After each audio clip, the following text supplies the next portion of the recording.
Welcome to what may be my last interview with a man who may be Britain's last Prime Minister. I've spent 50 years on the TV and the radio. I've had a great time. In fact, actually, a man who could spend another 50 years on TV or radio is my guest, Nigel Farage. I think 50 years is a bit optimistic. I don't know. A lot of people think that you will win the next election. I hope that. But there is the chance, slight chance, that you will lose the next election. What happens then? Well, look, winning the election, I mean, if I'm the bookies' favourite to be Prime Minister, which I am, it doesn't say much for the rest of them, does it really? By quite a lot, aren't you? How many now? No, I mean, we've actually led the last 55 opinion polls in a row. Yeah. And they're in a blind state of panic. And Starmer can't cope with it. And he sits in Parliament, he stares at me. He doesn't know what to do. If I walk past him and go, "Morning, Prime Minister," they don't know what to do. And the Tory party, their leader, what's the name of their leader? Oh, and that Kemi, yeah. I mean, but you got to laugh. James, we have a chance of doing something really historic, really genuinely historic. And there's a momentum out there, there's some optimism out there. They're going to throw everything they got at us, but I think we're going to do it. And I'm certainly not even contemplating failure. What are you going to say to make those people who say, "Nigel, he's great, but he's just a showman"? Well, I hope I am. Well, you are. Well, leaders are, aren't they? Look at the rest of the world. Yeah. And there are some interesting and entertaining leaders. Oh, without any shadow of a doubt. No, we are particularly mired at the moment. I mean, Italy's a good example. Meloni came in. Do you remember all the press? Oh my God, it's all going to be a catastrophe. Well, a couple of years on, she's brought stability to Italian politics, which, if you think about all of our lives, what Italian politics has been, that's pretty remarkable. So you're right, all over the world there are strong leaders, differing opinions, but strong leaders. We are in a particular mess. But Starmer, let me give you an idea of the lack of leadership ability that Starmer's got. 5th of July last year, he's just won a blooming landslide. He stands at 11 o'clock outside number 10 at the podium. The rain had stopped. They saved all that for Rishi when he stood at the same podium a month before. And Starmer delivered a 9-minute address to the nation. He looked down at his notes 158 times in 9 minutes. He couldn't even deliver half a sentence without referring to the script. Now that tells me everything I want to know. That tells me that his form of political leadership isn't coming from there. It isn't about core values. It isn't about core beliefs. I find the lack of communication skills amongst today's leaders truly astonishing. Truly astonishing how low grade the whole thing's become. What I think is you're putting script writers out of work. Starmer doesn't even write his own script, because he admitted the other week that when he gave the Nation of Strangers speech, which they did to try and counter the reform vote, a few weeks later he said, "Oh, I hadn't read the speech properly." So you're now thinking, I know, you're now thinking puppetry. Someone says, "There we are, Prime Minister, just stand up and read that out, will you?" It's unbelievable. There's a complete... So if people say I'm a showman, fine. I'd say I'm a communicator. I would. That is a word that is too often not used properly. When I sit in the House of Commons now, I look around and I sort of have a quick peek at people's backgrounds. And you want a parliament with all people from all walks of life. Of course you do. You want social workers, you want former civil servants, but you also want people who've run small businesses. You want people who've done different things. I mean, 25 men and women in the cabinet. Only one of them's ever worked in the private sector.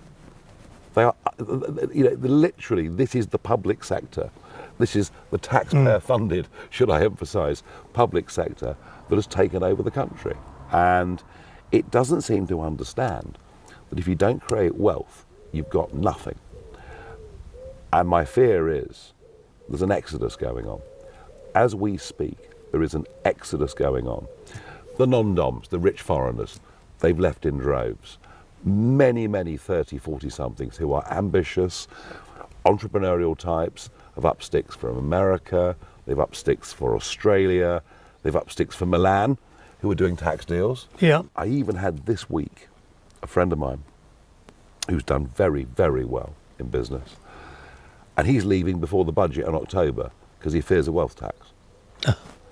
And so we're losing rich people, we're losing rich foreigners who contribute a huge amount to the London economy. They're going, but we're also losing young talent. And you remember, I remember the brain drain. Yeah. The late 70s, the brain drain. When we were losing our brightest and best because we had income tax up to 83% and all the rest of it. Under Labour, we're going back there. And one of the biggest worries I've got is how do we get them back? It's a real challenge. Well, I'm not starting off and didn't talking about the one topic that every time I see you interviewed, that is the topic first. And that's about the small boats. Yeah. Start of lockdown, I was going out into the channel several times, filming what was going on, saying to everybody, wake up, this is going to be huge, because I could see it. I just had a feeling about it. It was funny. The deputy editor of the Sunday Times wrote in her Sunday column, she said, what a sad, lonely, desperate figure Nigel Farage cut out there in the English Channel on the boat. Well, she might have been right, I don't know. But no, I could see what was going to happen. I could see, if there's no deterrent to coming illegally, and then I went and filmed the first hotel. Well, hang on. They're being put in 4-star hotels, 3 meals a day, pocket money, free medical care, free dental care, and a chance to work illegally at the same time. I could see what was going to happen. So I was way ahead on all of this. But they won't have had the most delicious piece of sea bass I have ever had when I came to your place and you cooked it for me. Well, I'm a sea angler, have been all my life, love all that. I mean, really, James, if I wasn't doing politics, I think I'd probably run a small holding. I keep ducks and geese, grow vegetables, go and catch a few fish, and just sort of go back to something very, very simple and very straightforward. But I can remember it now. yeah. The sea bass was absolutely delicious. Well, there you Absolutely are. delicious. I've now been tipped as a chef. How about that? I've done lots of things in my life. I've been a commodity broker and trader. I did that for 20 years. I did the MEP thing, of course, for many, many years, although I'm not sure I took it that seriously. We did talk all those years ago about you running for London Mayor. We ended up with Sadiq. It might have been better if we'd had you, James. That's not my fault, by the way. We were going, my wife at the time were going to LBC, not to LBC, to ITV. And she turned to me and she said, they're taking you seriously. And I said, well, that's good, isn't it? She said, no. You need to decide before you go on air now whether you want to be an MP or you want to be a broadcaster. And I couldn't see why I should, because I'm quite a good broadcaster and I thought I could be quite a good member of Parliament. And I thought, that's what I want to do. Yeah. And if I do something wrong, if I actually overtread the mark, then sack me or fine me or do something like that. But why should I have freedom taken away? Well, but this is, in a sense, what you've just said is a symptom of the modern world we live in. Look how our freedoms were taken away during the pandemic. Yeah. I mean, not even in wartime did government restrict what we do to that degree. And now we're hearing that maybe we'll have national ID cards. I think Tony Blair wants to microchip us. Yeah, I do. But by the way, it'll be for our own good. It'll make us all safer. Life will be better. And I just don't trust big government. I think you and I are very similar on that. What do you say to the person who says, if you've done nothing wrong, you've got nothing to fear? Yeah, and that's the classic argument that is turned out time and time again. But having a certain opinion you can think is nothing wrong until it becomes, Then you discuss it. So, say you decided not to have the vaccine, and because of the vaccine passport hell we lived in for a couple of years, you were basically excluded from travelling, from living normally. The fact you didn't take the vaccine didn't mean you'd done anything wrong. yet you were still being discriminated against. So I don't buy any of these arguments. And we've always been very trusting in Britain of our governments. I'm very concerned that people get in control, people who have a number two priority on their mind. And when they want to be in control, they actually mean they want to be telling you what you can and cannot do. People like Matt Hancock. Do you remember that? He's on the telly. I'm telling you to stay at home, this is an order. If I could have had a brick, I'd have chucked it at the telly. Some little pipsqueak telling me I couldn't leave the house for more than an hour a day. I mean, we've got problems now with new measles. Yep. So how do you get round in a discussion talking to a mum and dad about little Johnny? He's ill, but if he gets measles anymore, he could be dead. A lot of trust in vaccines has been lost. I grew up having vaccines. We all had it done at school. BCG, it meant you couldn't get tuberculosis ever, you know. A lot of diseases like polio basically eradicated.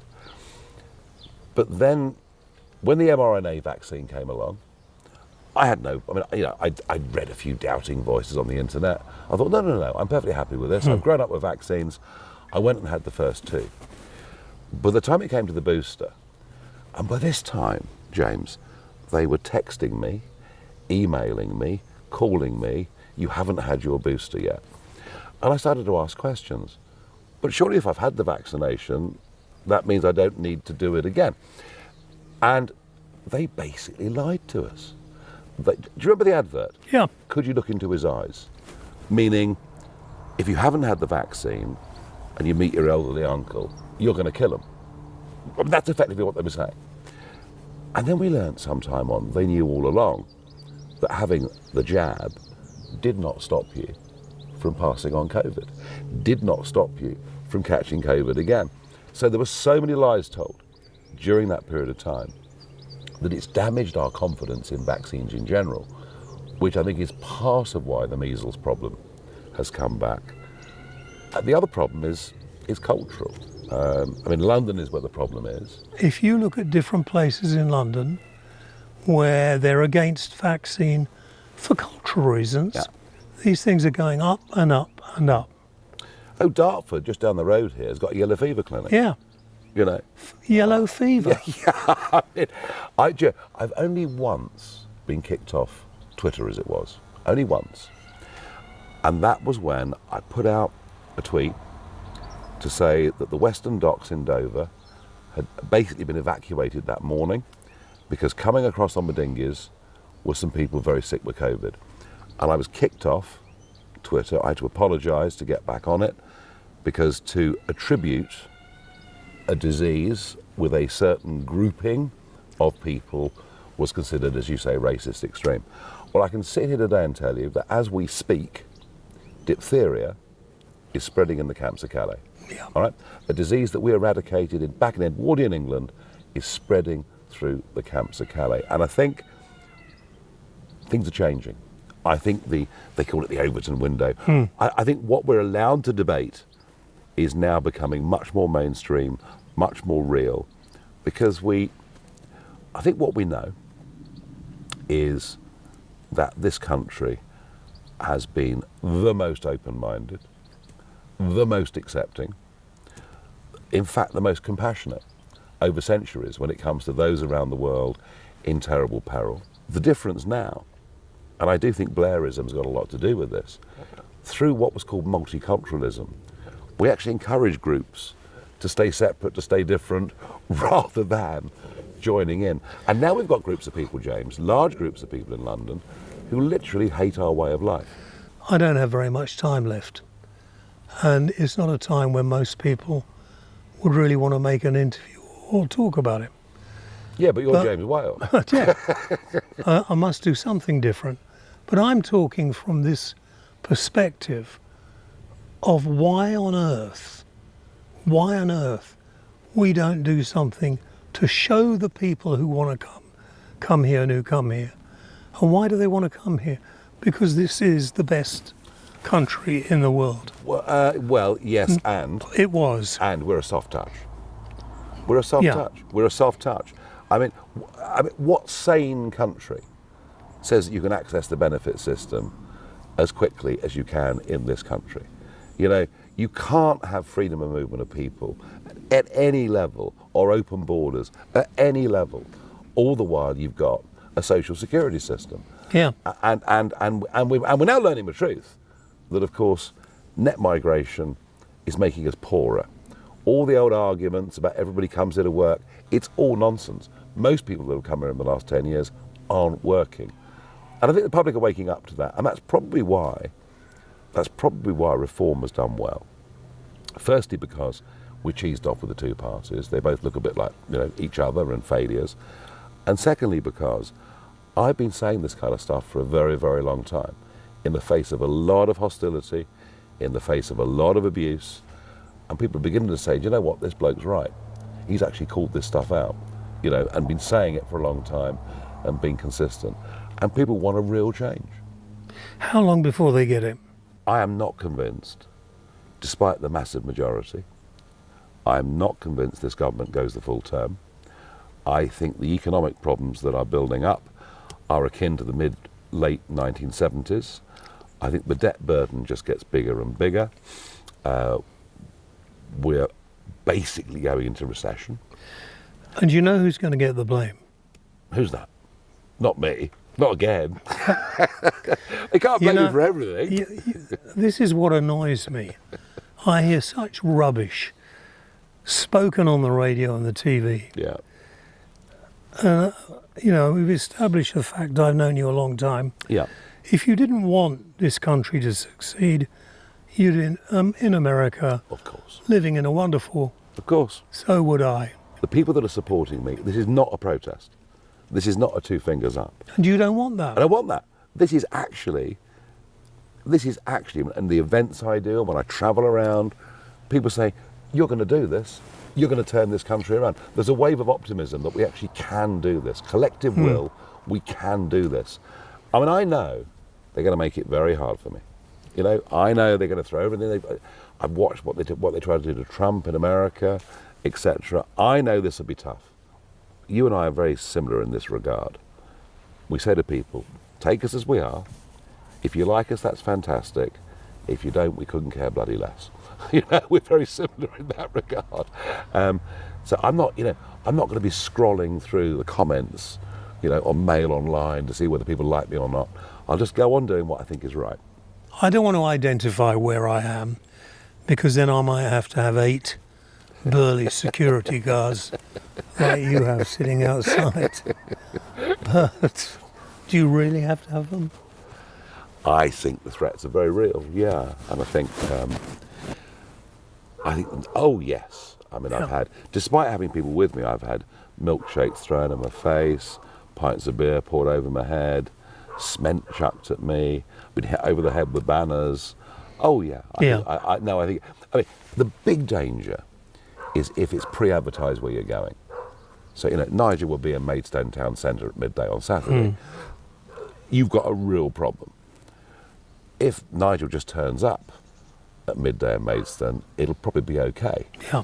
Until someone gets their mobile phone out and tweets where you are.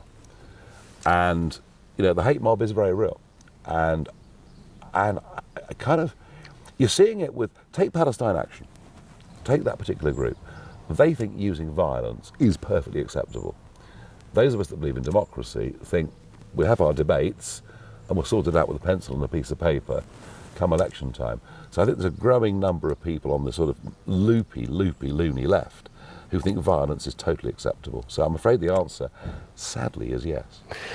You know, it's a bit of a worry when you can't have a debate, talk about it. You can do it tongue-in-cheek like I do a lot of the time, have a bit of a laugh. But once people take it so seriously, they want to hit you. But it's also a lack of respect for democratic values. Yeah. I mean, when you think about it, this is extraordinary. Enoch Powell in the 70s travelled on the London Underground on his own. Now, he was the most controversial political figure of the day, but kind of that post-war period, we did respect the right of other people who have different Yeah. views. And we might argue like crazy with them. But kind of, I think a generation that had lived through 1 or 2 wars understood that freedom of debate was what they'd actually fought for. And you know, that's the problem. Not many generations have lived through many wars now. Possibly true. Do we need a war? Well, let's hope we don't. I tell you what, I've got a better option than war, right? Let's get an education system that actually teaches kids critical thinking. An education system that says to them, look, here are 2 sides to an argument, right? You're big enough and ugly enough to decide which of these you think is the valid argument, but they're both valid. Instead of an education system that says, here are 2 approaches to a problem. One is virtuous and good, and if you support the other one, you're probably evil and maybe a neo-Nazi as well. And that's how poisonous our education system has become. And if you bring people up to think like that, no wonder they think, in some cases, that violence is actually acceptable. Thanks, Nigel. James, you're a complete star. I You hope have I've been got fun. more than a few weeks, but Well, so do I. that's really made me... So do I. And you never know, miracles do happen. They do. They They do do. happen. Well, your career's been a Yeah. miracle. Well, it has, considering I had no A-levels, O-levels, CSEs, or even a letter after my name for broadcasting. You said to me the other day, you've never really had a job. I haven't.